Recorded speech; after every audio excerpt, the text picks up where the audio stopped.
Hey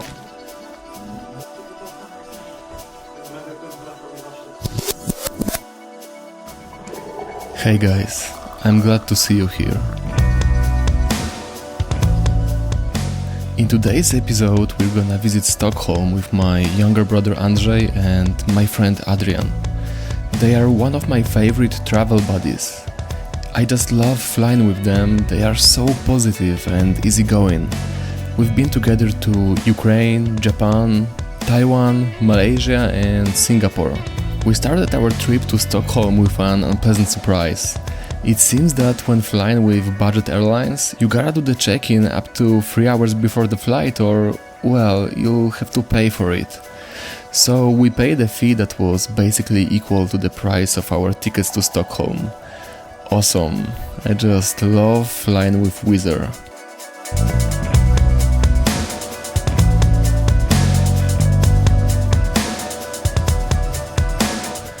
We landed, took a bus to the city and went straight to our apartment, which had a great location and was pretty decent inside. We dropped our bags, took a quick shower and moved out. The city was so clean, elegant and stylish. There was a Halloween and autumn atmosphere pouring from every place and storefront. The attention to details was crazy, and I know that it's all for the marketing purposes, but at the same time it didn't feel cheap or forced. It added a very special aura to our long walks and exploration.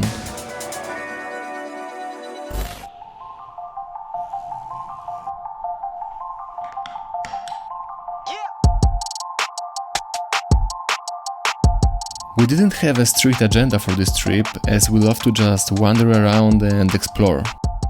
There's something magical in leaving your rented apartment and just going out for a few hours long walk without a plan. Of course, we knew about a few places we wanted to see, but we weren't too strict about it. One of those must-see places is Vasa Museum. They got there a real ship that sank in 1628 just after launching. The wreckage was lying at the bottom of a Stockholm harbor waiting for over 300 years to be found. Now it's conserved and stored in this big building.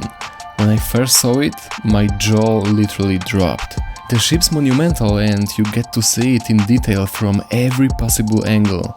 It's so trippy to look at the piece of technology that's so old and so well preserved at the same time. When it comes to food, restaurant culture in Stockholm is at the top. There are amazing restaurants around every corner. I get the impression that food places in Warsaw are bland and very sterile in comparison. In Stockholm, they are atmospheric and cozy. Each place is unique and makes you wanna stop by. On top of that, I'm not sure how it works, but in every place we got our order in less than 15 minutes. I was surprised every time as I compared this to Croatia, for instance, where you gotta wait 1 hour for a meal. If you're going to Stockholm, I highly recommend you visit this restaurant called Creep Inn. I ate there the best meal of 22, which was a venison stew. Spiritual experience. Just try it and thank me later. The odd part of our trip started when we tried to search for some nightclub worth checking out. Oh my god, I traveled many countries, visited tons of venues, but I've never seen that consistent bad reviews about every single club in a town. Finding a club with rating over 3.5 stars is impossible in Stockholm. And the reviews, oh man, they are always the same. Bouncers are punching and assaulting people for no reason. They kick you off from the clubs for just standing and doing nothing wrong. I started digging and even found an Ask Me Anything thread on Reddit with an anonymous bouncer from one of those clubs. Check this out. Have you also been kidnapping and torturing guests in the club basement? No, I have not, but I am very aware of these beatings.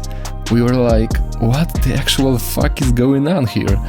In short, we went out 2 times, didn't get killed or tortured, but we've seen with our own eyes a few strange situations where guys were thrown out of the club for no particular reason. They weren't drunk or causing problems. Later I heard that the bouncers in Stockholm are usually frustrated guys that failed the test to the police force.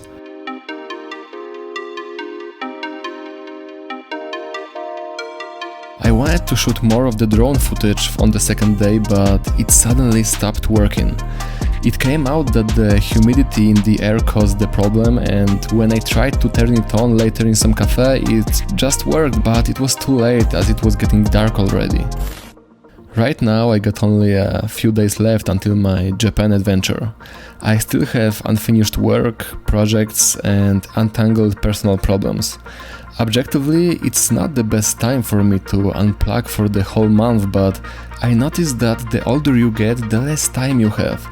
It's never convenient to go for an adventure. You have to fight for these moments.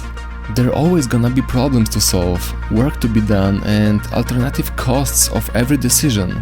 We live in this illusion that at some point we're gonna arrive to the place with unlimited time, no problems at all, and then we're gonna chill, travel, reach our goals and live our best lives. That's bullshit right there. Adventure is not about waiting for the perfect time. It's about creating it, sooner rather than later, and remembering that it's supposed to be messy. When you're gonna look back, you won't remember how tough it was to carve out the time for a trip. You're only gonna remember that you did it and created awesome memories. And this is the only thing that matters.